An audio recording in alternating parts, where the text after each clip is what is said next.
পাখির দিকে তাকালে, মুক্ত বিহঙ্গের দিকে তাকালে কেমন করে পাখিগুলো উড়ে যায়। এই পাখিগুলো আকাশে ধরে রাখে কে? মা ইউমসিকুহুন্না ইল্লা রহমান। ওই রহমান ছাড়া কেউ পাখিগুলোর শূন্যে ধরে রাখতে পারে না। কত শত আয়াতে যে আল্লাহ পাখির কথা বলেছেন হিসাব নাই। কত ধরনের পাখি যে আল্লাহ বানিয়েছেন কোনো হিসাব নাই। আপনারা ঘরে জিওগ্রাফিক্যাল চ্যানেলগুলো দেখেন?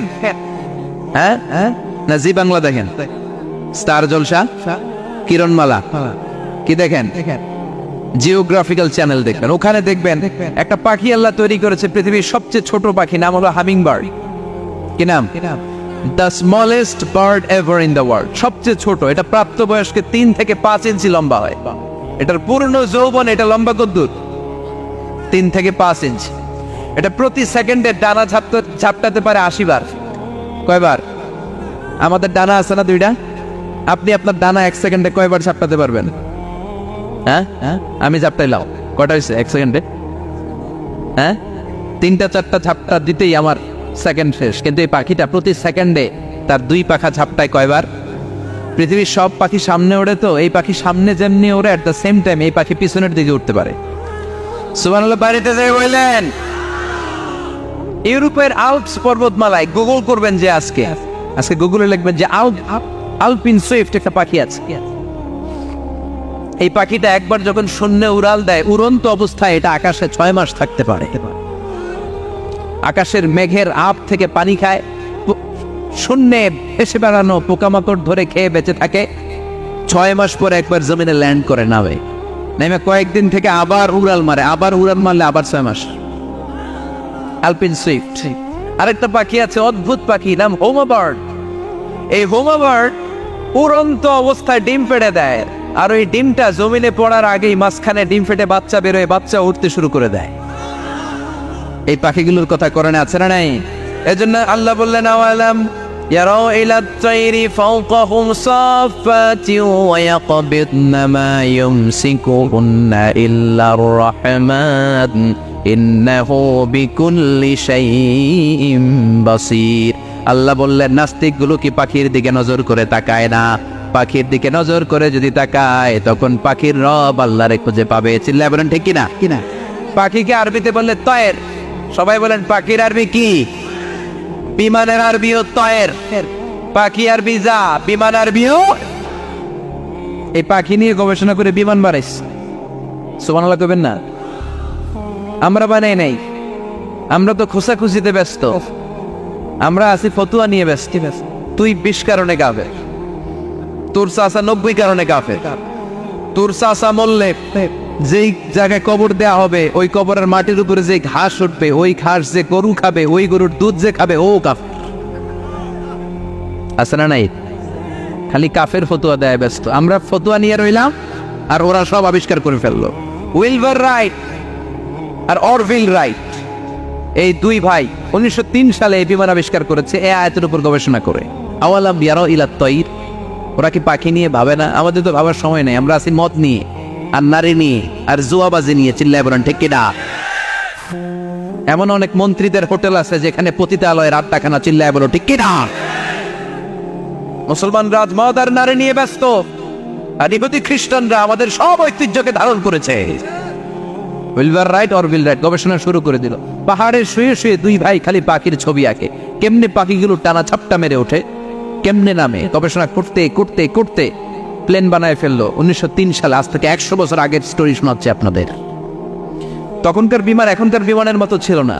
আপনি দেখবেন যে শুরুতে বিমান কেমন ছিল। শুরুতে ভাঙ্গাচুরা 2টা পাখা নিয়ে একটু উড়ে আবার থপাস করে পড়ে, কিন্তু আশা হারায় নাই, আবার উড়ে থপাস করে পড়ে। আমেরিকাতে সুবিধা করতে পারেনি। ফ্রান্সের এক কিং তাদেরকে ডোনেট করেছে বিপুল অঙ্কের টাকা দিয়ে। তারা প্রথম ফ্রান্সের একটা শহর থেকে আরেকটা শহরে পৃথিবীর প্রথম প্যাসেঞ্জার প্লেন নিরাপদে ল্যান্ড করেছে। মানুষের উড়ার স্বপ্ন সফল হতে শুরু করলো। এখন বিভিন্ন ধরনের বিমান একটার পর একটা শুরু হয়েছে। এই পৃথিবীর সবচাইতে দ্রুতগামী যে বিমানটা আগে ছিল, নাম ছিল কনকর্ড, যাত্রীবাহী বিমান। এটার পরে এখন একটা বাইরে হচ্ছে বোম সুপারসনিক। কি নাম? Bomb supersonic. এত স্পিডে চলে, এই মাত্র দেখলেন এদিকে এয়ারপোর্ট দেখবেন নাই, ওইদিকে। সুবহানাল্লাহ পড়েন। কি বিশাল বিশাল ডবল ডেকার গুলো নিয়ে শূন্যে উড়াল দেয়। A3 হিয়ার বোয়িং A380 বর্তমান পৃথিবীতে সবচেয়ে বড় প্যাসেঞ্জার বিমান। কার্গো বিমান তো এগুলোর 7-8 ডবল বড় হয়। I am talking about the passenger plane A380 525 জন যাত্রী নিয়ে এটা শূন্যে উড়াল দেয়।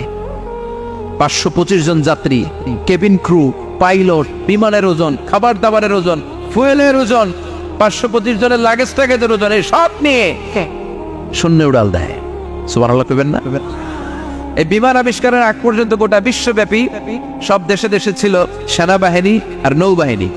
বিমান আবিষ্কার হওয়ার সাথে সাথেই শুরু হয়ে গেল বিমান বাহিনী, এয়ারফোর্স, মিলিটারি। এখন বোম সুপারসনিক বানায়, এখন ড্রোন হামলা করে, এখন মিসাইল হামলা করে, এখন স্যাটেলাইট পাঠায়, আমরাও পাঠাইছি। কি নাম? Bangabandhu satellite. We launching the Bangabandhu satellite channel last year. আমরা বঙ্গবন্ধু স্যাটেলাইটও পাঠাইছি পরে। সবকিছু পাখির উপর গবেষণা করে হয়েছে। চিৎকার করে বলেন ঠিক কি না? এজন্য আল্লাহ ডেকে বললেন, গোলাম ওরা কি পাখির দিকে তাকায় না? পাখির দিকে যদি নজর করে একটিবার তাকাতো, নাস্তিক আর নাস্তিক থাকতে পারতো না। এজন্য নাস্তিকদের জন্য সূরার ভেতরে ডোজ আছে, আই ওপেনার আছে। সর্বশেষ আল্লাহ একটা প্রশ্ন দিয়ে এই সূরাটা শেষ করলেন। প্রশ্নটা শুনবেন সবাই।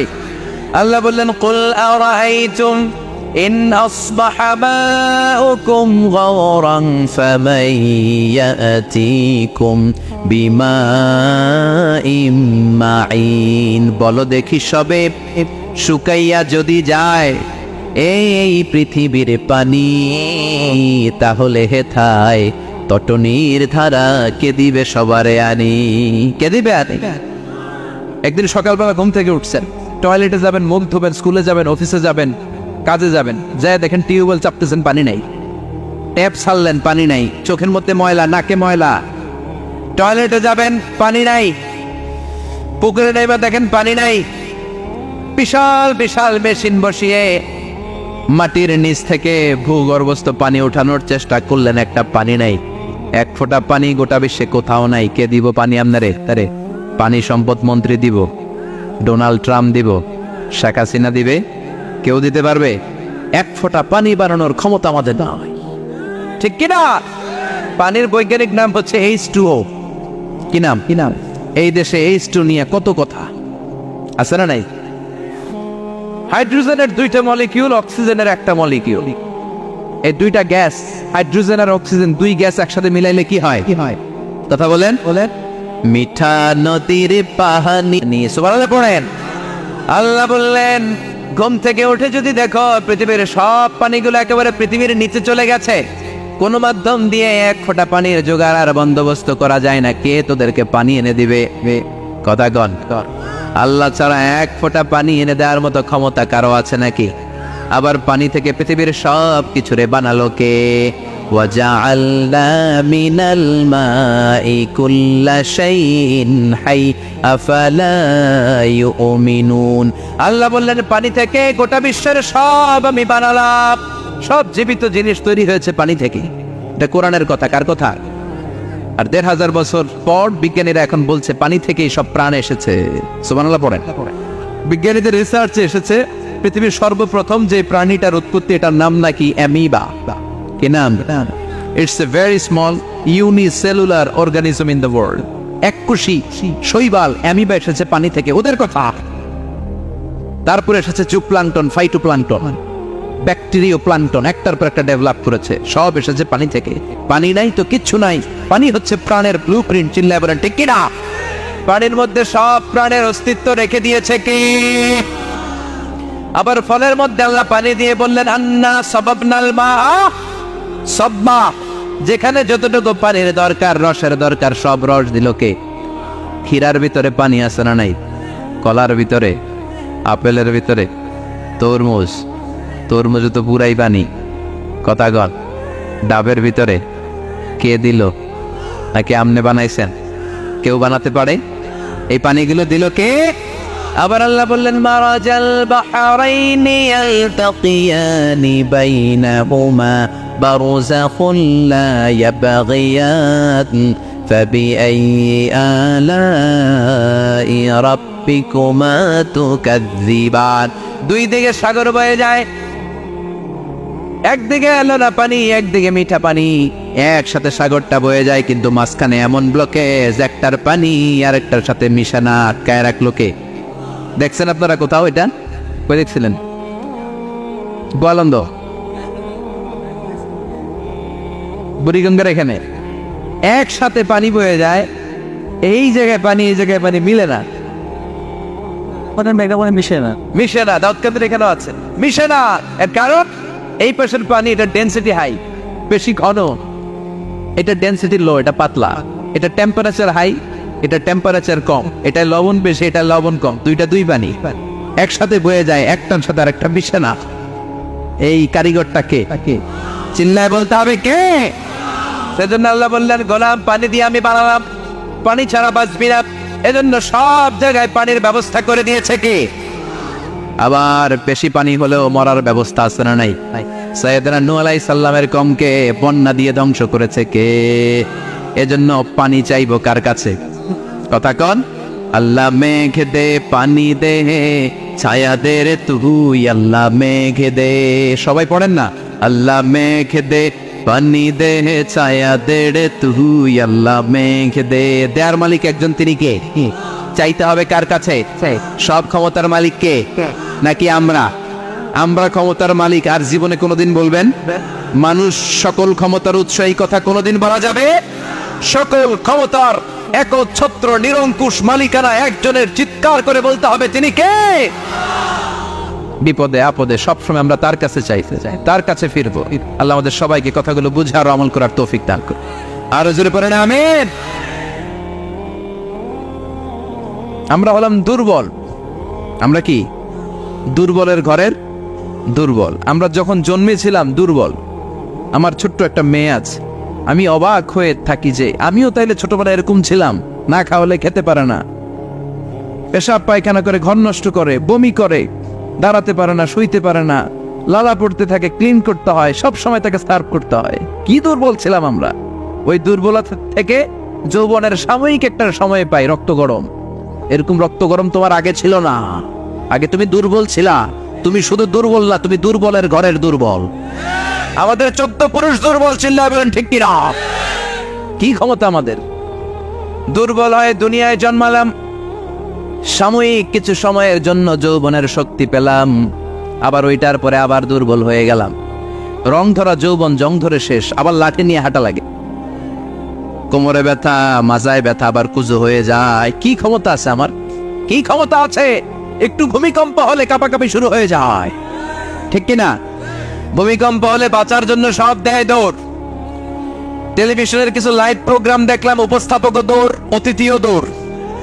দেখেন নাই? লাইভ ব্রডকাস্টিং হচ্ছিল, কি সরাসরি সম্প্রচার। যখন দেখা যাচ্ছে চেয়ার কাঁপতেছে, উপস্থাপক দৌড়, আর মেহমানরা বসে আছে মাইক নিয়ে, কিছুক্ষণ পরে আরো কাঁপাকাঁপি বেড়ে গেল, মেহমানও দৌড়। কথা কন। 20 তলা 30 তলা দামি দামি বিল্ডিং গুলোর ফ্ল্যাটের ভেতরে যারা থাকে, তুফান শুরু হলে দেয় দৌড়। কথা কন। ভাড়াটিয়ারা দৌড়ায়, বাড়িওয়ালারা দৌড়ায় না। নিজের বাড়ি তো, এই জন্য দৌড় দেয় না। নাকি ভূমিকম্প হলে ভাড়াটিয়াও দৌড়, বাড়িওয়ালাও দৌড়, র্যাবের প্রধান দৌড়, পুলিশ প্রধান দৌড়, শুধু প্রেসিডেন্ট আর মাননীয় প্রধানমন্ত্রী দৌড়ায় না। কথা কন। বাঁচার জন্য সব দৌড়।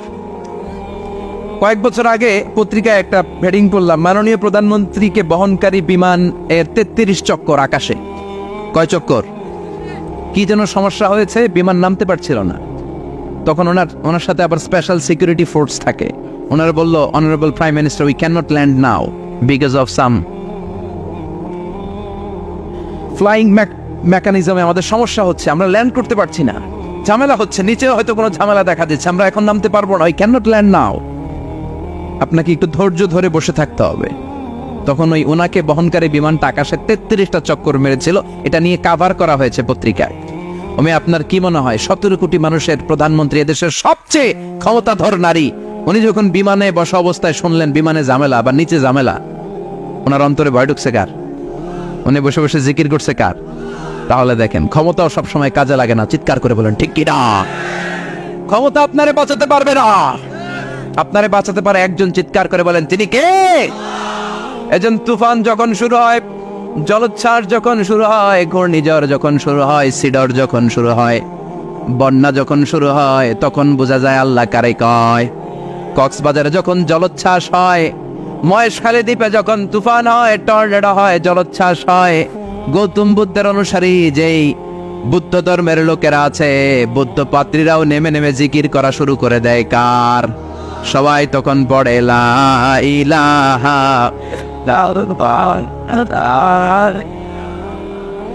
লা ইলাহা ইল্লাল্লাহু মুহাম্মাদুর রাসূলুল্লাহ সাল্লাল্লাহু আলাইহি ওয়াসাল্লাম। বিপদে পড়লে বোঝা যায় আল্লাহ কারে কয়। আমি একবার বিপদে পড়ছি, বরিশাল গিয়েছিলাম, বাসে ফিরে আসতেছি লঞ্চে, ওই লঞ্চে তুফান হয়েছিল। তখন বুঝলাম যে কি ভয়ঙ্কর অবস্থা। ওই লঞ্চের সবাই আস্তিক নাস্তিক মুসলমান হিন্দু সবাই জিকির করা শুরু করে দিয়েছে আল্লাহর। সুবহানাল্লাহ কইবেন না? লঞ্চ যখন কেঁপে ওঠে সবাই বলে বাঁচাও। আমি বললাম কে বাঁচাইবে? ওকে হুজুর আপনি বাঁচান। আমি বললাম তাইলে আমারে বাঁচাইবো কেডা? কয় আল্লাহ। আল্লাহ ছাড়া বাঁচাতে পারে কেউ?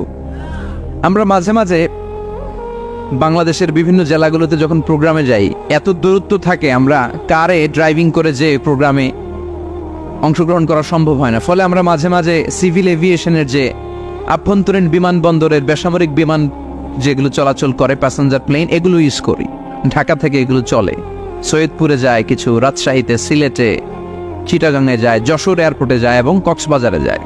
তো আমরা এগুলোতে যখন চড়ি, মাঝে মাঝে কিছু এয়ার হোস্টেজ আসে, এরা খুবই সুন্দরী, বিউটিফুল লেডি, এদেরকে সাজিয়ে ওইভাবে আনা হয়। এদের আবার কয়েকটা বাচ্চা টাচ্চা হয়ে গেলে এদেরকে চাকরিতে রিক্রুট করে না, কারণ এদের সৌন্দর্যটাই পুঁজি। এই সুন্দর ড্রেস নিয়ে এরা আমাদেরকে খাবার সার্ভ করে। আর বিমানটা যখন আকাশের দিকে উঠতে থাকে তখন বলে, ভদ্র মহিলা ভদ্র মহোদয়গণ আপনাদের সিট বেল্টই বেঁধে নিন। এখনই শাহজালাল আন্তর্জাতিক বিমানবন্দর থেকে 14,000 ফুট উপর দিয়ে এটা চিটাগাংয়ে পৌঁছবে। আল্লাহু আকবার, আল্লাহু আকবার, আল্লাহু আকবার, সুবহানাল্লাযী সাখখারা লানা হাযা ওয়া মা কুন্না লাহু মুকরিনিন ওয়া ইন্না ইলা রাব্বিনা লামুনকালিবুন। দেখতে সুন্দরী, লিপস্টিক মেরে, ডিজাইন করে, মেকআপ নিয়ে, সুটেড বুটেড হয়ে এসেছে, কিন্তু যখনই বিমানটা 14,000 ফিট উপরে ওঠে তখন তার মুখ দিয়ে বেরোয় আল্লাহু আকবার। কারণ সেও ভালো করে জানে এই 14,000 ফিট উপরে আমার আব্বা নাই, আমার আম্মা নাই, মাননীয় প্রধানমন্ত্রী নাই, পুলিশ নাই, র্যাব নাই। এই হাওয়ার উপরে বিমানটা চলে, ওখানে কেউ আমারে বাঁচাতে পারে না, একজন ছাড়া। চিল্লায় বলো তিনি কে? তখন তারাও বাধ্য হয়ে পড়ে আল্লাহু আকবার।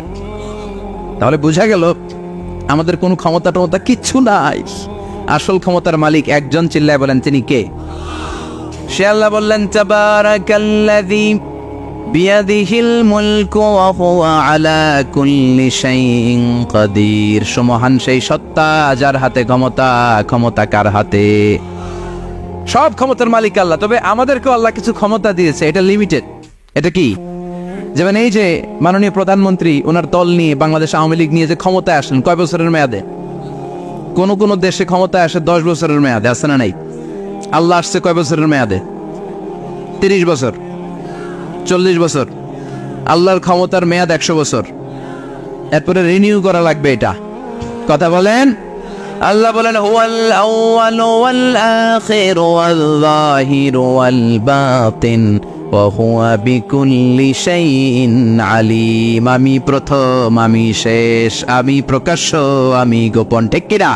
প্রথমে আল্লাহ আল্লাহ, শেষেও আল্লাহ আল্লাহ, আকাশে আল্লাহ আল্লাহ, জমিনে আল্লাহ আল্লাহ। সবাই পড়েন, প্রথমে আল্লাহ আল্লাহ, শেষেও আল্লাহ আল্লাহ, আকাশে আল্লাহ আল্লাহ, জমিনে আল্লাহ আল্লাহ। নিখিল জাহান গায়ে গুণগান, তার নামে গায় আমরাও গাহি তাআলা, হামদে বারি তাআলা, হামদে বারি তাআলা, হামদে বারি তাআলা। সুবহানাল্লাহ পড়েন। আল্লাহ বলে, আমার ক্ষমতা তোদের মতো 5 বছরের মেয়াদে না, 10 বছরের মেয়াদে না, 20 বছর, 30 বছরের মেয়াদে না। আমি চিরকালের জন্য ক্ষমতার চেয়ারে বসা। চিরকালীন মেয়াদ, সৃষ্টির সূচনার আগ থেকে তিনি আছেন, অনাদিকাল পর্যন্ত তিনি থাকবেন। তার ক্ষমতার মেয়াদ আনলিমিটেড মেয়াদ। চিৎকার করে বলেন ঠিক কিনা? আবার পৃথিবীর অনেক দেশে দেখবেন ডেমোক্রেটিক সিস্টেমে আমাদের দেশেও তো গণতান্ত্রিক সিস্টেমে ভোটাভুটির মধ্য দিয়ে ক্ষমতায় আসে না, যাদেরকে ভোট দেওয়া হয় বেশি তারা ক্ষমতায় চলে যায়। আল্লাহ তো ভোটে আসছে ক্ষমতায়, কথা কন তো কেমনে আসছে? কারচুপি করে, কথা বলেন। আল্লাহ ভোটে আসা লাগে নাই, কেউ তাকে ভোট দেয়া লাগে না। আবার অনেক দেশে আছে মোনার্কি সিস্টেম, রাজতন্ত্র, রাজার পোলা রাজা, আল্লাহর বাপ ছিল রাজা, এই জন্য আল্লাহ রাজা, কথা বলেন না। আল্লাহ রাজতন্ত্রের সিস্টেমে আসে নাই।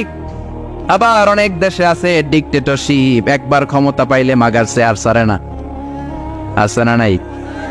20 বছর 30 বছর চলতেই থাকে, আছে না নাই? আল্লাহ কি এই সিস্টেমে আসছে? আল্লাহর ক্ষমতার সাথে পৃথিবীর কারো ক্ষমতার কোনো মিল নাই, চিৎকার করে বলেন ঠিক কি না? আবার অনেক দেশে কোয়ালিশন করে ক্ষমতায় যেতে হয়, জোট করে। জোটের রাজনীতি এ দেশে আছে না নাই? 4 দলীয় জোট, 10 দলীয় জোট, 14 দলীয়, 18 দলীয়, 20 দলীয়, মহাদলীয়, মহাজোট, সামনে হবে মহাজোট। কথা ঠিক কিনা বলেন? তো আল্লাহ কিরকম জোট করে আসা লাগছে, কথা বলেন।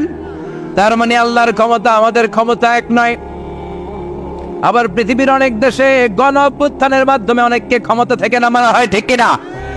গণ অভ্যুত্থান হয় না, সেনাবাহিনীরা কু করে না, মিলিটারি কু করে ক্ষমতা থেকে নামায়। তো আমরাও যদি আল্লাহর বিরুদ্ধে একটা আন্দোলন করি, আল্লাহ তো নেমে যাবে, নামানো যাবে না?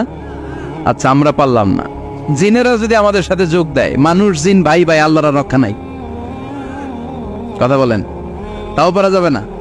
ফেরেশতারাও যদি কয় আমরাও মানি না, তাইলে তো শেষ আল্লাহর গদি। আল্লাহ বলে গোটা বিশ্বের সবাই মিলে যদি আমার বিরুদ্ধে আন্দোলনে নেমে যাস, আমার ক্ষমতার বিরুদ্ধে যদি মিছিল দেয়া শুরু করে দিস, আমার ক্ষমতার 1 ইঞ্চিও কমাতে পারবি না। সুবহানাল্লাহ পড়েন। এজন্য আল্লাহ বললেন তাবারাকাল্লাযী বিয়াদিহিল মুলকু ওয়া হুয়া আলা কুল্লি শাইইন কাদির। সুমহান সেই সত্তা যার হাতে ক্ষমতা, ক্ষমতা কার হাতে? আবার দেখবেন পৃথিবীর অনেক দেশের রাজা সিস্টেম, যেখানে বয়সের ভাড়া যখন নুজ্জ হয়ে যায়, 80-90 বছর বয়স হয়ে যায়, স্বেচ্ছায় ক্ষমতা ছেড়ে দেয়, ছেড়ে দিয়ে রিটায়ারমেন্টে যায়, কথা কন শোনেন নাই মনে হয়, আছে না নাই? অনেক রাজা স্বেচ্ছায় ক্ষমতা ছেড়ে দিয়ে রিটায়ারমেন্টে যায়, বয়সের ভারে নুজ্জ। তা আল্লাহ তো ওই কবে থেকে ক্ষমতায়, বুড়ো হয়ে গেছে না এখন, কথা কন। এখন আল্লাহর চলতে লাঠি লাগে, আগের মতো ক্ষমতা নাই, চোখে সানগ্লাস লাগে, পাওয়ারওয়ালা গ্লাস ছাড়া আল্লাহ মনে হয় দেখে না, কথা কন। যে ফেরাউনকে আল্লাহ সাগরের জলে ডুবিয়ে মারল, যে নমরুদকে আল্লাহ শেষ করে দিল, যেই কারণকে আল্লাহ শেষ করে দিল, সে আল্লাহ আজও আগের ক্ষমতা নিয়ে ছেড়ে নেই। এই জন্য বিয়াদিহিল মুলক, তার হাতে ক্ষমতা, ওহু আলা কুল্লি শাইইন কাদির, তিনি চাইলে সব করতে পারেন। তিনি রাজারে প্রজা বানাতে পারেন, প্রজারে রাজা বানাতে পারেন, ধনীরে গরিব বানাতে পারেন, গরিবরে ধনী বানাতে পারেন। তিনি সাগরকে মরুভূমি করতে পারেন, মরুভূমিকে দরিয়া করে দিতে পারেন। তিনি কে? ওয়া হুয়া আলা কুল্লি শাইইন কাদির, তিনি যেটা চান সেটাই করতে পারেন। চিল্লায় বলেন ঠিক কি না? এরপর আল্লাহ বললেন আল্লাযী খালাকাল মাউতা ওয়াল হায়াতা লিয়াবলুয়াকুম আইয়ুকুম আহসানু আমালা। ও আল্লাহর আদেশে দেহে ঢুকে আল্লাহর আদেশে বের হয়ে যায়, ঠিক কিনা? এই যে ছোট্ট বাচ্চাটার দেহের ভিতরে যে রুহ ঢুকলো, কে দিল? 120 দিনের আগে মানব শিশুর দেহের ভিতরে কিন্তু রুহের ফুৎকার হয় না। সহিহ বুখারীর বর্ণনা 40-40-40, 340-এ কত? কথা বলেন। প্রথম 40-এ থাকে নুতফা, তারপরের 40-এ হয় আলাকা, তারপরের 40-এ হয় মুদগা, sperm drop, blood clot, and then the little flash। ছোট্ট নাপাক পানি ছিলাম, শুক্রাণু ছিলাম আমরা। কি ছিলাম? শুক্রও ছিলাম না, শুক্রাণু, শুক্রের অণু। 1 ফোঁটা শুক্রের মধ্যে 20 কোটি অণু থাকে, ওই 20 কোটির একটা ছিলাম আমি আর আপনি। সুবহানাল্লাহ বাড়িতে গিয়ে বললেন। ডিম্ব আমরা ছিলাম না, আমরা ছিলাম ডিম্বাণু, ডিম্বের। এই ডিম্বাণু আর শুক্রাণু দুইটা মিলে আল্লাহ আমাদেরকে বানায় ফেললেন জাইগট, সেখান থেকে এমব্রয়ো, তারপরে আস্তে আস্তে ইনিশিয়াল স্টেজগুলো শেষে একটার পর একটা স্টেজ পার করে তিনি আমাদেরকে বানালেন আলাকা, সেখান থেকে মুদগা। আমাদের দেহের ভেতরে তিনি স্কেলিটন ভরে দিলেন, কঙ্কাল, মাথার স্কাল দিলেন, খুলি দিলেন, নাক কান গলা দিলেন, আমার রেসপিরেটরি সিস্টেম চালু করে দিলেন। কত ছোট ছিলাম আমি, ক্ষুদ্র ছিলাম আমি। ফালয়ানযুরিল ইনসানু মিম্মা খুলিকা, খুলিকা মিম্মাইন দাফিক। মানুষের উচিত তার সৃষ্টি প্রক্রিয়ার দিকে নজর করে তাকানো। বাবার পিঠ থেকে সবেগে নির্গত হওয়া পানি দিয়ে মায়ের পেটে তোমারে ঢুকায় দিল কে? নাপাক পানি থেকে ছোট্ট ব্যাঙ্গাচির মতো ছিলাম, জোকের মতো মায়ের জরায়ুর দেয়ালে লেগেছিলাম। সেখান থেকে বড় করতে করতে আমার রেসপিরেটরি সিস্টেম, আমার এয়ারিং সিস্টেম, আমার সব সিস্টেমগুলো তিনি আমার দেহের ভিতরে সেট করে দিল। চিল্লায় কোন সুবহানাল্লাহ। 120 দিনের সার্টেন পিরিয়ড শেষে তিনি দেহের ভিতরে রুহের ফুৎকার দিলেন। দেয়া মাত্রই আমার রুহুতে ধপ ধপ ধপ শুরু হয়ে গেছে। ওই যে ধপ ধপ শুরু হয়েছে, আজও থামে নাই। এই ধপ ধপ থামলে বাঁচবেন, দম ফুরাইলে আমরা ঠুস হয়ে যাবো, ঠিক কিনা? হায় রে মানুষ রঙিন ফানুষ, দম ফুরাইলে তবু তো ভাই কারোরই নাই একটুখানি। হায় রে মানুষ রঙিন ফানুষ, রঙিন ফানুষ, হায় রে মানুষ। সুবহানাল্লাহ বলেন। সে আল্লাহ বললেন, গোলাম, জীবন আর মরণের মাঝখানে আমি তৈরি করেছি রুহু। পৃথিবীর বিজ্ঞানীরা সব বানাতে পারে, কম্পিউটার বানাতে পারে, প্লেন বানাতে পারে, হেলিকপ্টার বানাতে পারে, রকেট বানাতে পারে, কিন্তু গোটা বিশ্বের সব বিজ্ঞানীরা মিলে কি রুহু বানাতে পারে নাকি? কথা বলেন। গত বছর সোফিয়া নামে একটা রোবট আসছিল না? কথা কন। ওটা মাথা উঁচু করে নিচু করে কথা বলতে চায়, মানুষের মতো হতে চায়। আসলে কি মানুষ? ওটার মধ্যে কি রুহু আছে? রুহু বানাইতে পারবে কেউ? এই রুহু নিয়ে যে কত গবেষণা, মুমূর্ষ রোগীদের উপর গবেষণা চালিয়েছে অনেক। বুলেট প্রুফ গ্লাসের ভিতরে মুমূর্ষ রোগীকে রেখে রেখে তারা চেক করতে চেয়েছে আমেরিকান বিজ্ঞানীরা যে রুহু কোন দিক দিয়ে বেরোয়। তারা ওজন করে দেখে, মানুষ মরে গেলে কোন লাশের ওজন বেড়ে যায়, কোন লাশের ওজন কমে যায়। যেটাতে কমে গেছে 2-1 কেজি কমে যায়, তার অবাক। কিরা আগে ছিল 80 কেজি, এখন হয়েছে 78 কেজি, তার মানে 2 কেজি না, এটাই রুহু। এটাই কি? এটা হচ্ছে গবেষণার ধাপ। অনেকগুলো মডিউল তারা আনে, অনেক মুমূর্ষ রোগীকে গ্লাস ফিটিং করা, ইন্টেন্সিভ কেয়ারে রেখে তারা অবজার্ভ করে, আর অক্সিজেন মাস্ক খুলে দিয়ে তারা দেখে যে লোকটা ছটফট করে কিভাবে মরে। মরার আগে ওজন মাপ ছিল 80 কেজি, মরে গেছে পরে আবার ওজন দিয়ে দেখে 78 কেজি। কমছে কয় কেজি? বিজ্ঞানে কয় পাইছি। সবাই কয় কি পাইছো? কয় রুহু। কই পাইলেন? কয় আগে 80, এখন 78, 2 কেজি। রুহুর ওজন কয় কেজি? তো বিজ্ঞানীদের সিস্টেম হচ্ছে যে কোনো একটা বিষয়ের উপর গবেষণা চালালে তারা পূর্ণাঙ্গ ডিসিশনে পৌঁছতে পারে না। They couldn't jump to the final conclusion just on one module, based on one module. They cannot do it. তাদের অনেকগুলো মডিউল আনতে হয়। তারা আবার নমুনা আনলো আরেকটা। মুমূর্ষ রোগী, অক্সিজেন চেম্বার লাগানো, মাস্ক লাগানো, এটা খুলে ফেললেই মরে যাবে। বুলেট প্রুফ করা গ্লাসের ভিতরে ঢুকিয়ে এটার ওজন মাপ, এটার ওজন 60 কেজি। এবার মাস্ক খোল, মাস্ক খুলছে ছটফট ছটফট করে, এটা শেষ। এবার মাপ দেখ, এবার মাইপা দেয়া গেছে 63 কেজি। কয় কেজি বাড়ছে? এক একটার এক এক সিস্টেম হইতেছে, কোনোটা কমে, কোনোটা বাড়ে, কোনোটা কিচ্ছু হয় না। সবাই কয় তাইলে আপনি রুহু পাইলেন কই? আগেরটা কম ছিল, মনে করছিলেন 2 কেজি কমছে, ওইটাই রুহু, এখন 3 কেজি বাইরে গেছে, মিলাইবেন কি দিয়া? কথা কন। আল্লাহ ডেকে বলে, গোলাম, কিয়ামত পর্যন্ত একটার পর একটা মুমূর্ষ রোগীকে বুলেট প্রুফ গ্লাসের ভেতরে ঢুকাতে পারবি, গবেষণা করতে পারবি, মাগার রুহু খুঁজে পাবি না। চিল্লায় বলে ঠিক কিনা? কারণ এই রুহুর মালিক কে? সে আল্লাহ বললেন, আল্লাযী খালাকাল মাউতা ওয়াল হায়াতা লিয়াবলুয়াকুম আইয়ুকুম আহসানু আমালা। জীবন আর মৃত্যু বানালাম তোমাদেরকে পরীক্ষা করার জন্য। পরীক্ষা আছে না নাই? গোটা দুনিয়াটাই পরীক্ষা। আল্লাহ যারে পছন্দ করে বেশি তার পরীক্ষাও। আসাদুন নাসি বালাআন আল আম্বিয়া। এই পৃথিবীতে আল্লাহ সবচেয়ে বেশি বালা মুসিবত দিয়ে পরীক্ষা করেছেন নবীদের। কারণ নবীরা আল্লাহর কাছে কম প্রিয় না বেশি প্রিয়? যেহেতু প্রিয় বেশি, পরীক্ষাও।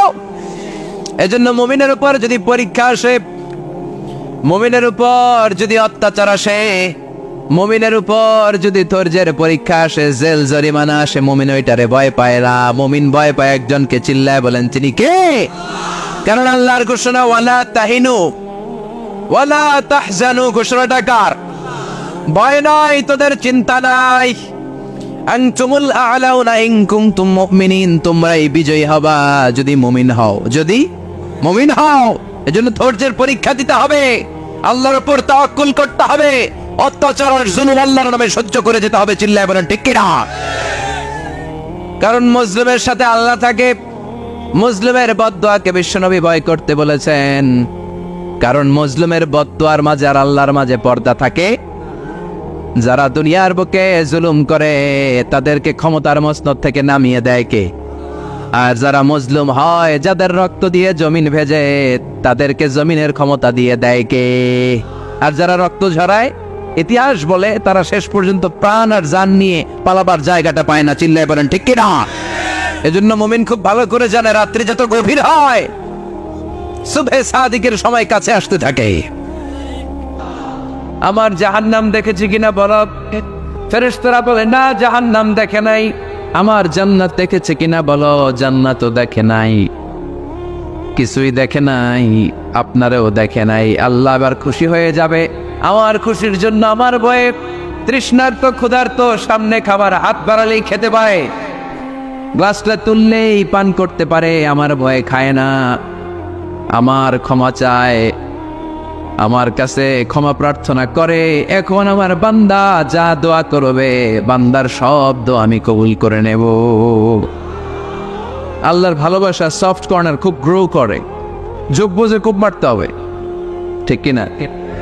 সময় মতো কাজ করতে হবে। সময়ের 1 ফোঁট, অসময়ের 10 ফোঁট। সময় মতো 1 ফোঁটা দিলে যেই লাভ, অসময়ে 10 ফোঁটা দিলে ওই লাভ হবে না।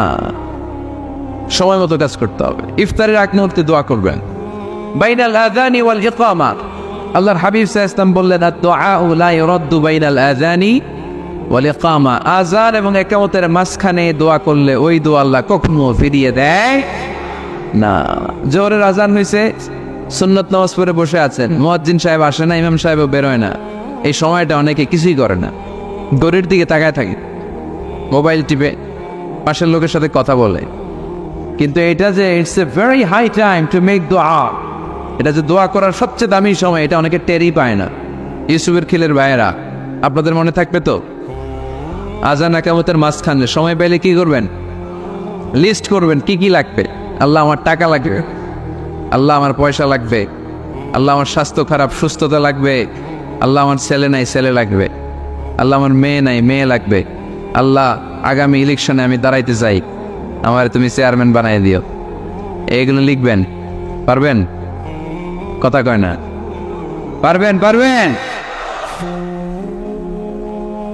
সুপার শপে গেলে কি কমন পড়ছে নাকি আপনাদের দোয়া? হ্যাঁ, ও চেয়ারম্যান সাহেব আপনি? মাশাআল্লাহ, মাশাআল্লাহ। তো এই যে এগুলো লিখবেন। সুপার শপে গেলে কিন্তু আমরা লিস্ট করি, চাল লাগবে, ডাল লাগবে, রসুন লাগবে, পেঁয়াজ লাগবে, করি না লিস্ট?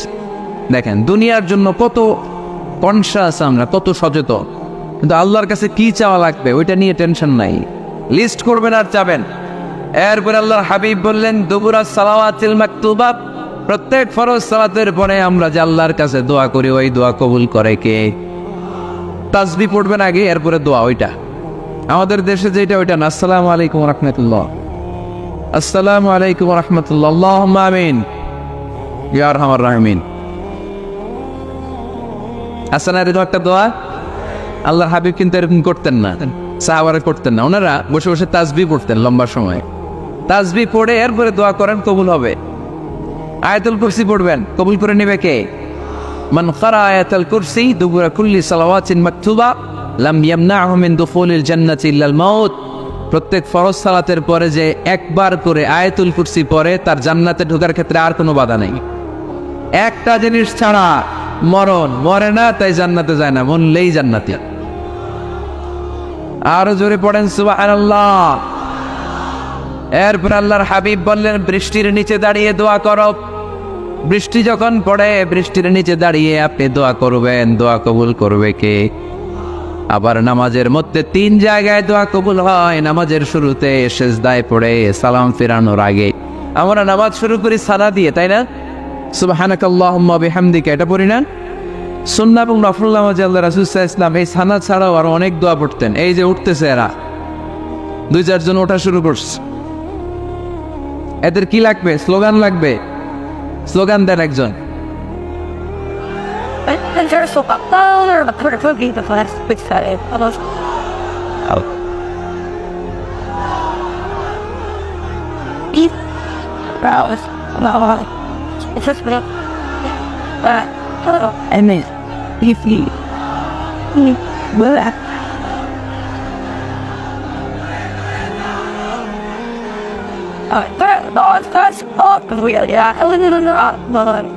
বিপ্লব বিপ্লব ফজরের সময় খাতার নিচে, ইসলামী বিপ্লব ফজরের সময় আমি কম্বলের নিচে। এরকম ডাকাইতে আসলে নাই না, এরকম না, সব জায়গায় আগে থাকতে হবে, নামাজেও আগে, ময়দানেও আগে, ঠিক কিনা? এরাই আসল মুসলমান। শুধু বিপ্লব বিপ্লব ইসলামী বিপ্লব, ফজরের সময় মুসল্লি নাই মসজিদ, এরা ইসলামী বিপ্লব করে ফেলতেছে। ফজরের সময় বিপ্লব করতে হবে, বিপ্লব বিপ্লব, ফজর নামাজের বিপ্লব, ঠিক কিনা? মুসল্লি শূন্য মসজিদ, ফজরের সময় মুসল্লি নাই। আমাদের দেশে দেখেন ফজরের নামাজ পড়া সুন্নত না? কে? জুমার নামাজ পড়া ফরজ, এটাও ফরজ ওইটাও ফরজ। জুমার নামাজে জায়গা পাওয়া যায়? পাওয়া যায়। পাক্কা মুসল্লি একটু দেরি করে গেলে উনি 3 তলাও জায়গা পায় না অন্য সিজনাল মুসল্লিদের ভিড়ে, ঠিক কিনা? এটাও ফরজ ওইটাও ফরজ। কিন্তু ফজরের নামাজের কি অবস্থা? ইসুবের খেলে কি অবস্থা বলেন? এটা হইলো আসল ওয়াজ। হ্যাঁ, কি অবস্থা? ইমাম সাহেব হুজুর কই? ইমাম সাহেব আছে এখানে কেউ? ইমাম আপনি, আপনার কি অবস্থা মসজিদে ফজরে? হ্যাঁ হ্যাঁ, কিরকম হয়? জুমার নামাজের মতো হয় না? হয় না, জুমার নামাজে বেশি। যেদিন ফজরের দৃশ্য জুমার দৃশ্যের মতো হয়ে যাবে, ওই দিন হয়ে যাবে বিপ্লব বিপ্লব, ইসলামী বিপ্লব। আর কিছু লাগবে না। ফজরের সময় আসেন সবাই মসজিদে, ইসলামী বিপ্লব করে ফেলবো আমরা। এদেশের ফজরের দৃশ্য একরকম, জুমার দৃশ্য আরেক রকম। ফজরের দৃশ্য যদি জুমার দৃশ্য হয়ে যায়, জুমার দৃশ্য যদি ফজরের দৃশ্য হয়ে যায়, ইসলামী বিপ্লব। This is the Islamic revolution. এটার বলে ইসলামিক বিপ্লব। অমুকের দালাল, অমুকের দালাল, ইসলামী বিপ্লব সব কোপায় ফেলানো। ফজরের সময় আমি নাই, আছে না নাই? ফজরের সময় আসেন, এরপরে বিপ্লব করবো আমরা ইনশাআল্লাহ। পড়েন। এই জন্য আল্লাহর হাবিব তাকবীরে তাহরিমে বাদার পড়ে সানা পড়তেন, মাঝে মাঝে পড়তেন ওয়াজহাতু ওয়াজহিয়া লিল্লাযী ফাতারাস সামাওয়াতি ওয়াল আরদা হানিফা ওয়া মা আনা মিনাল মুশরিকিন। এখানে অনেক দোয়া পড়তেন। আল্লাহুম্মা বাঈদ বাইনি ওয়া বাইনা খাতায়ায়া কামা বাআদতা বাইনাল মাশরিকি ওয়াল মাগরিব। আল্লাহ, আমার আর আমার গুনার বোঝার মধ্যে এত দূরত্ব করে দাও, পৃথিবীর পূর্ব প্রান্ত আর পশ্চিম প্রান্তের মাঝখানে তুমি যত দূরত্ব রেখেছো। সুবহানাল্লাহ পড়েন। আমার পাপগুলোকে তুমি সাদা ধবধবে ঠান্ডা বরফের পানি দিয়ে ধুয়ে মুক্ত করে দাও। ও আল্লাহ, আমারে তুমি নিষ্পাপ বানিয়ে দাও। এই নামাজের শুরুতে এই দোয়াগুলো করলে কবুল করে কে? নামাজের মধ্যে আরেকটা জায়গা আছে দোয়ার, সিজদায়। কখন? ওয়াসজুদ ওয়াক্তারিব। আল্লাহ বলেন সিজদা দাও, আমার কাছে আস। সিজদায় পড়ে যা বলার আল্লাহরে বলবে। মনে থাকবে যুবক ভাইয়েরা? তোমাদের মনে থাকবে? যা চাইতে মনে চায় সিজদায় পড়ে চাও। তুমি যখন সিজদায় লুটিয়ে পড়ো, তুমি মসজিদের টাইলসে সিজদা দাও নাই, তুমি আল্লাহর কুদরতি পায়ের উপরে সিজদা দিয়েছো। সিজদায় আমরা আল্লাহর সাথে কথা বলবো। সর্বশেষ সালাম ফিরানোর আগে দোয়া করলে কবুল করে কে? লা ইউসাল্লিমান্না আহাদুকুম হাত্তা ইয়াতাআওয়াদা আন আরবা। 4টা জিনিস থেকে পানাহ না আছে আমার কোন উম্মত যেন সালাম না ফিরায়। সবাই যেন পড়ে আল্লাহুম্মা ইন্নী আউযু বিকা মিন আযাবিল কবর, আউযু বিকা মিন আযাবি জাহান্নাম, আউযু বিকা মিন ফিতনাতিল মাহইয়া ওয়াল মামাত, আউযু বিকা মিন ফিতনাতিল মাসিহিদ দাজ্জাল। পড়েন আমিন। দোয়া মাসুরা পড়ে এই দোয়াটা পড়ে সালাম ফিরাবেন। কবুল করবে কে? জুমার দিনে, আজকে কি বার? আজকেই তো জুমাবার। এই জুমার দিনে আল্লাহর হাবিব বলেন একটা সময় আছে, ওই সময় বান্দা যাই চায় আল্লাহ তাই দেয়। ওই সময়টা কখন? এই নিয়ে মুহাদ্দিসিন ইকরামদের মধ্যে ইখতিলাফ। সবচেয়ে গ্রহণযোগ্য মত হচ্ছে আসরের পর থেকে শুরু করে সূর্য ডোবার আগ পর্যন্ত। ওই মুহূর্তে দোয়া করবেন, এই সময়গুলো নোট করে রাখবেন। এই সময় চাইলেই আল্লাহ দিয়ে দেয়। এরপর আল্লাহর হাবিব বললেন কদরের রাত্রে দোয়া করলে কবুল করে কে? আমরা বাংলাদেশে শুধু 27 পালন করি, বাকি 5 দিনের খবর নাই। এরকম আছে না নাই? 21, 23, 25, 27, 29 এই 5টা বেজোর রাতে, যে কোনো রাতে কদর হয়ে যেতে পারে। আমরা নামাজ পড়ি কোন রাতে? 27। সারা রাত কানতে কানতে শেষ, ওদিকে কদর চলে গেছে 23 তারিখ। আছে না নাই? হতে পারে। বুদ্ধিমান মুমিনের কাজ হচ্ছে বেজোর 5 রাত্রিতে, শেষ দশকের 5 বেজোর রাত্রিতে এক সমান তালে ইবাদত করা, যাতে কোনো ক্রমে কদরের বরকত ছুটে না যায়। এরপর আল্লাহর হাবিব বললেন কেউ যদি কোরআন খতম করে, কোরআন খতমের পরে যে ব্যক্তি দোয়া করবে তার দোয়াটা কবুল করে কে? মান খাতামাল কোরআন ফালাহু দাওয়া মুস্তাজাবা। কোরআন খতম করার পরে দোয়া করলে আল্লাহ দোয়া কবুল করে। হজের ময়দানে দোয়া করলে কবুল করে কে?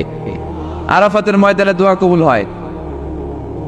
তাওয়াফ করা অবস্থায় দোয়া করলে কবুল হয়। জমজমের পানি খেয়ে মা উ জমজম লিমা সুরিবালা, যেই নিয়তে জমজমের পানি খায় ওই নিয়ত কবুল করে কে? মুজদালিফায় দোয়া আল্লাহ কবুল করেন, মাতাফে কবুল করেন, মুলতাজামে কবুল করেন। কাবা ঘরের হাজরে আসওয়াদের কর্নার, কাবা ঘরের দরজা, 2 জায়গার মাঝখানে একটা জায়গা আছে, এটার নাম মুলতাজাম। এইখানে হয় ধাক্কা ধাক্কি। সুযোগ হলে ওইখানে দাঁড়িয়ে ওইখানে টাচ করে শরীর লাগিয়ে দোয়া করবেন, কবুল করবে কে? কিন্তু সুযোগ পাওয়া যায় না। এক মাওলানা সুযোগ পাইছিল ধাক্কা ধাক্কি করে কোনো রকম গেছে, যে একটা দোয়া করছে আল্লাহর কাছে, আল্লাহ জীবনে যা দোয়া করছিলাম আর যা করবেন সব কবুল করে নাও। এই দোয়া করার সাথে সাথে খাইছে এক টাক্কা, খাইয়ে অনেক দূর, তো কাম হয়ে গেছে, সমস্যা নেই। দোয়াটা কি করছিল? কি করেছিল? আল্লাহ জীবনে যত দোয়া করেছি আর যত দোয়া করব সব তুমি কবুল করে নিও। একটা দোয়া করছে উনি। মুলতাজাম ধরে কয় দোয়া করছে? এক দোয়া। কারণ কয়টা চাবে ওখানে? আল্লাহ এটা দাও ওইটা দাও, চাওয়ার সময় আছে? ওইখানে খালি ধাক্কা ধাক্কি। এজন্য উনি একটা চাইছে, আল্লাহ যা জীবনে চাইছিলাম আর যা চাবে সব তুমি কবুল করে নিও, এটাই চাই, আর কিছু চাই না। সুবহানাল্লাহ পড়তে পারলেন না? বৃহস্পতি শুক্র টানা 7 দিন সুবহানাল্লাহ পড়েন। এবার আবার অতিবৃষ্টির চোটে মদিনায় বন্যা শুরু হয়ে গেছে। কি বন্যা? পরের জুমাবারে ওই সাহাবী আবার খুতবার সময় আয়েশা হাজির। আয়েশা বলে, ইয়া রাসূলুল্লাহ আর দরকার নাই, আর দরকার নাই, অনেক হয়েছে, এবার একটু বন্ধের দোয়া করে। কিসের দোয়া? বৃষ্টির বন্ধের দোয়া। গত সপ্তাহে বৃষ্টির জন্য দোয়া, 1 সপ্তাহের ব্যবধানে বৃষ্টি বন্ধের দোয়া। আল্লাহর হাবিব আবার হাত তুলে দোয়া করলেন, আল্লাহুম্মা হাওয়ালাইনা ওয়ালা আলাইনা। আল্লাহ আর লাগবে না, হাওয়ালাইনা আমাদের চারিপাশে দেন, পাহাড় পর্বতে দেন, মদিনাতে দিয়েন না। সাহাবারা বললেন, জুমার নামাজ করে বের হয়ে দেখি পুরো মদিনার চারদিকে মেঘের একটা এরকম চাকতি, চারদিকে মেঘ, মাঝখানে নীল আকাশ আমরা দেখতে পেলাম। মদিনার জমিন 1 ফোঁটা বৃষ্টি নাই। ওই যে দূরে তুফান, ওই পাশে থান্ডার বজ্রপাত, ওই দিকে বৃষ্টি, ওই যে ওদিকে বৃষ্টি। মদিনা শহরের মধ্যে বৃষ্টি নাই, এই চাকতির মাঝখান দিয়ে আমরা নীল আকাশ আর সূর্যের প্রভা দেখতে পেলাম। বিশ্বনবীর দোয়ার বরকত। হাত তুলে দোয়া করবেন, সব জায়গায় না, যেখানে আল্লাহর হাবিব করেছেন।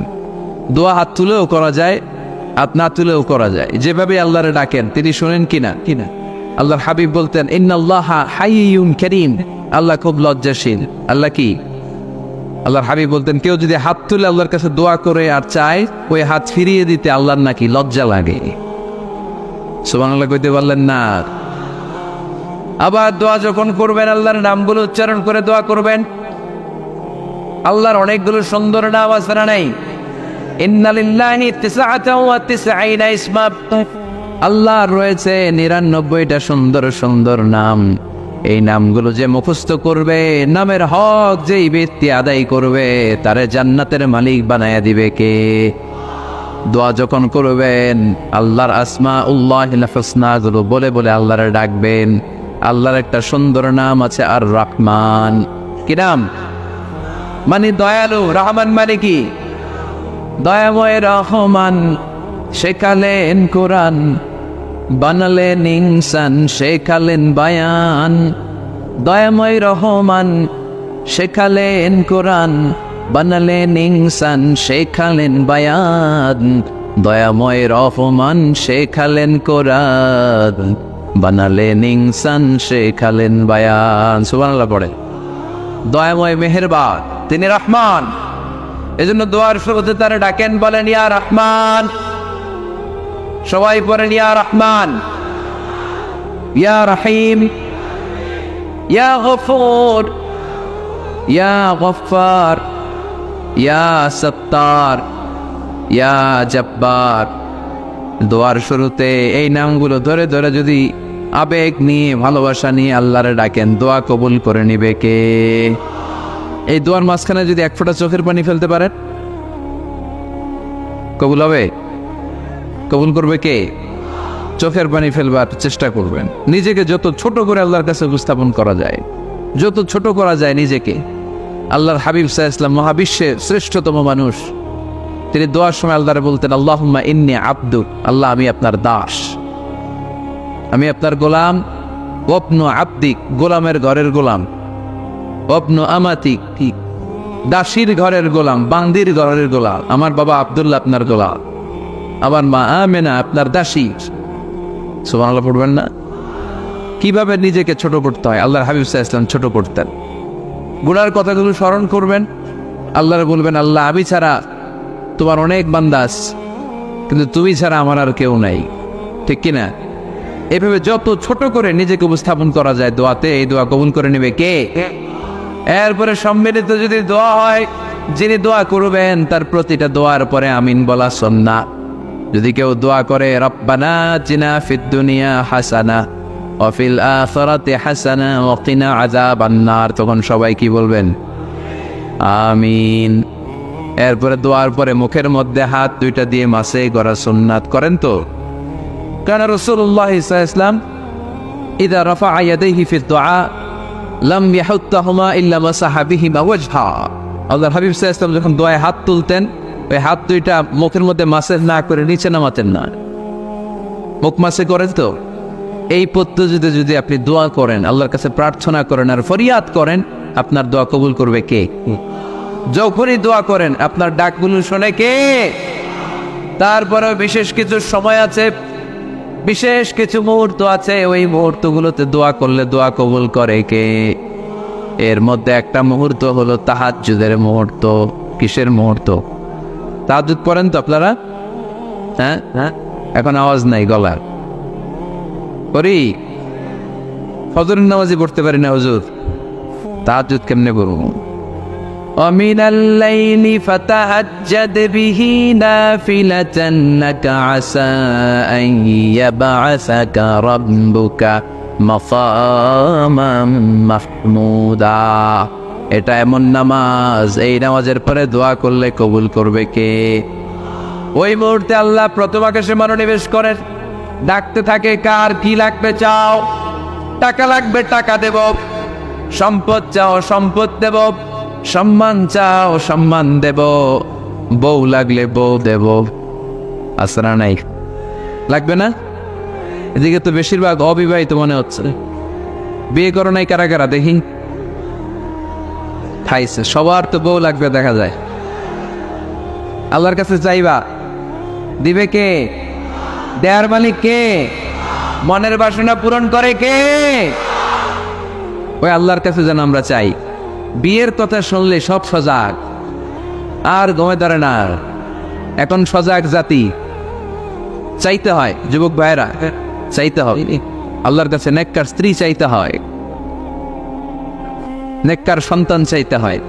তাহাজ্জুদের সালাতে যেন আল্লাহর আমরা বলতে পারি, আল্লাহ এমন জীবন সঙ্গিনী দাও, রূপবতী, গুণবতী, নেককার, যার সাথে দুনিয়াতেও থাকবো জান্নাতেও থাকবো, ঠিক কিনা? এই দাম্পত্য জীবন কি শুধু দুনিয়ায়? আমার স্ত্রী আমার সাথে জান্নাতে যাক, আমি চাই কি চাই না? মুমিনরা দুনিয়াতেও একসাথে, জান্নাতেও একসাথে, ঠিক কিনা? তাহাজ্জুদের দোয়া আল্লাহ ফিরায় না। ইফতারির আগে যে দোয়া, ওইটা আল্লাহ ফিরায় না।